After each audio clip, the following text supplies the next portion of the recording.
Hello, comrades, and I just thought I'd make a video about what dogmatism in Marxism means. So, because people often they like to call somebody a dogmatic because you like follow Lenin so strictly that you're just a dogmatist, like especially all kinds of like Trotskyists and all kinds of other revisionists. They like to call everybody who's a real Marxist-Leninist. They like to call them dogmatists. Um, so what exactly is dogmatism? Like, what does it really mean? Because it's like a dirty word, basically. It's an insult. People call each other dogmatists, but they don't really, because there is an actual definition of what dogmatism is. Somebody can also legitimately be called a dogmatist. It's not always just a baseless insult. So, and same with revisionism, of course. Um, so how I understand dogmatism, it's not that you follow like every single theory in Marxism-Leninism, because apparently like people think that if you just pick and choose like what theories you like, and then you just throw away all the other ones and just make up a bunch of shit, then you're somehow brilliant and not a dogmatist. Well, really, dogmatism means that you take a theory, and then that is only applicable in a certain situation in a certain way, and then you apply it uncritically everywhere. That kind of thing is also called formalism, taking something and then mechanically applying it everywhere without adapting it to the situation, to the context. Dogmatism can also be you take like a specific one specific aspect of some theory, and then you just act like that's the whole theory and apply it everywhere uncritically, unthinkingly. That's dogma. It's not that you follow all the theories; it's that you apply them dogmatically. So, for example, I mean, Trotskyists are bad at this. They're dogmatic, um, even though they like ignore a lot of Marxist theory. They disregard a lot of Marxism, and they have a lot of revisionist theories which are contradictory to Marxism. They're still dogmatic about Marxism in some respects. For example, the idea that the peasantry is reactionary, which is somewhat prevalent among Trotskyists today. It was certainly something that Trotsky believed, and it's even something that I've heard from just liberal Marxists, quote unquote liberal Marxists, from even if they don't label themselves as Trotskyists. This idea that the peasantry is reactionary, or that there cannot be a socialism in a peasant agrarian country, and the justification is that Marx said that the revolution would happen in industrialized countries and whatnot. Marx talks about the proletarians and not the peasants and blah blah blah blah blah. Now, really, what's going on in there is that they take the fact that Marx predicts. Marx never said that, this is how it's going to happen, I know for a fact, and therefore anything else is wrong.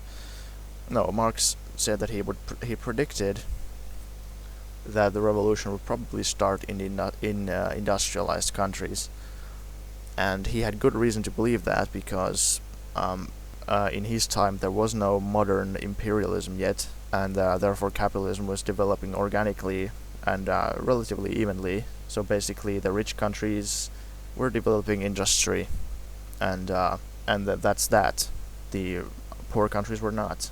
So therefore, the poor countries didn't have proletarians. The rich countries had, and that's what seemingly was happening. Of course, when imperialism began to develop, it meant that poor countries that were feudal became semi-feudal. There was capitalism existing next to feudalism because of foreign investments. So capitalism didn't develop organically anymore.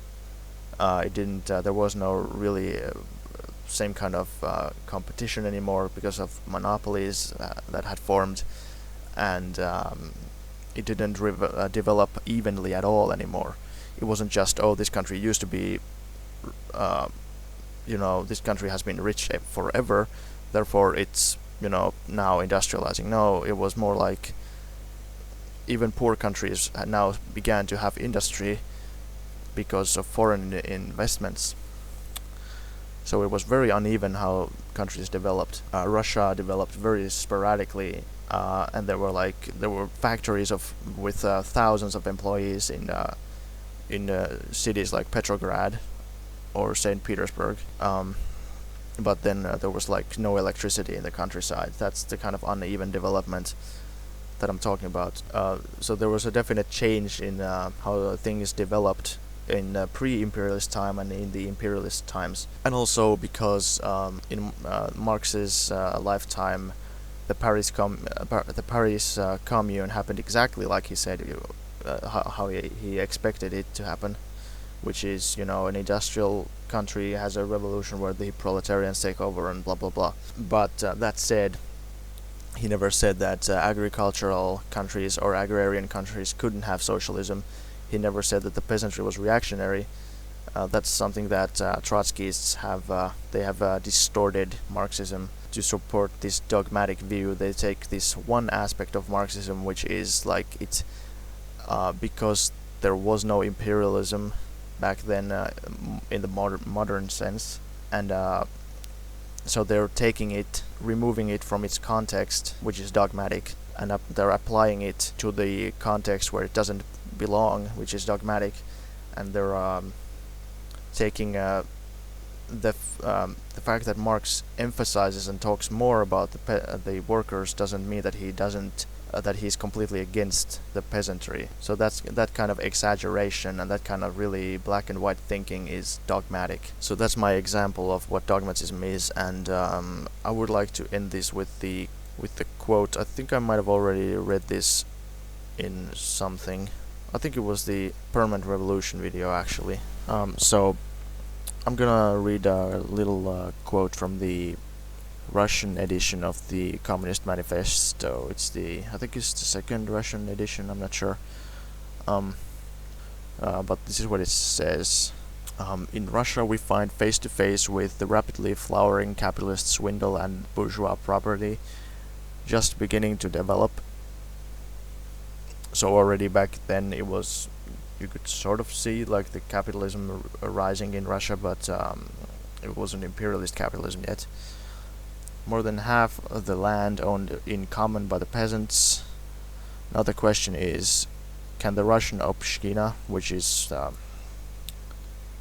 village community, though greatly undermined, yet a form of primeval common ownership of land, pass directly to the higher form of communist common ownership, or on the contrary, must it first pass through the same process of dissolution such as constitutes the historical evolution of the West?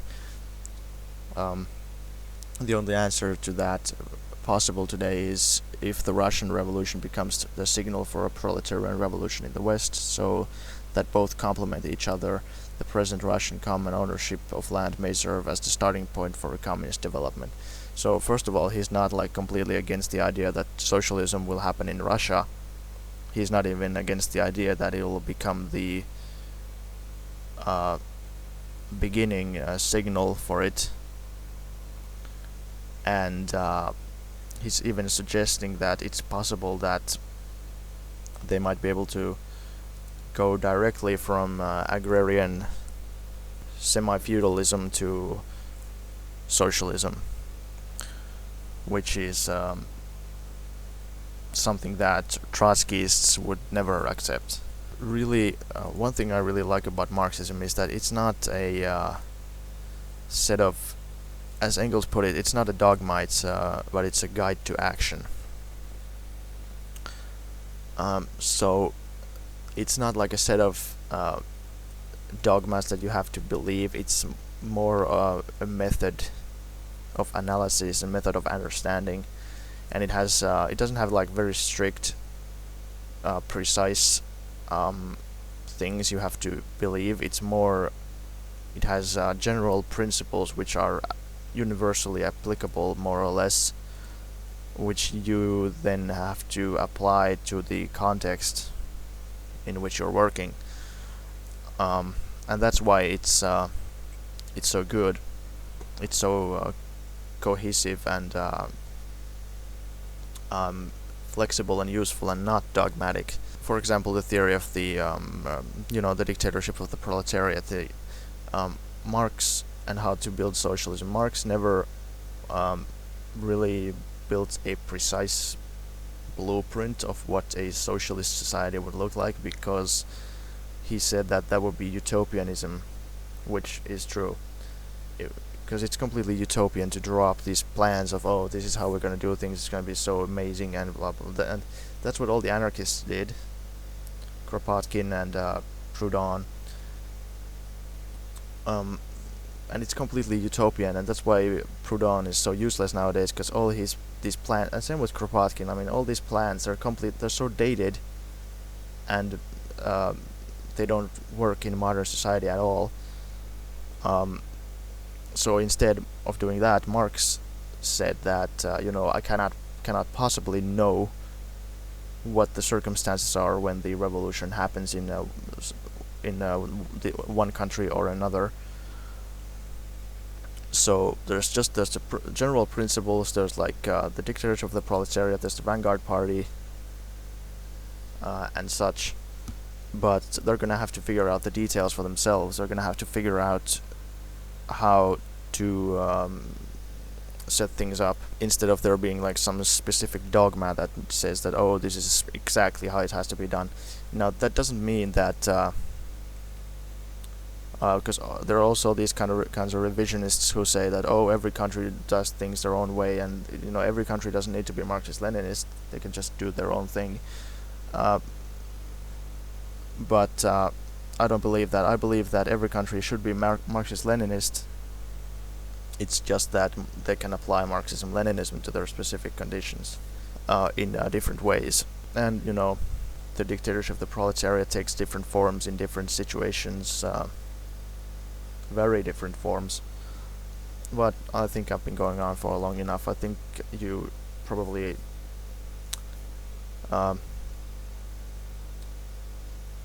got what I was trying to explain here. So I will return with something else next time. Bye bye.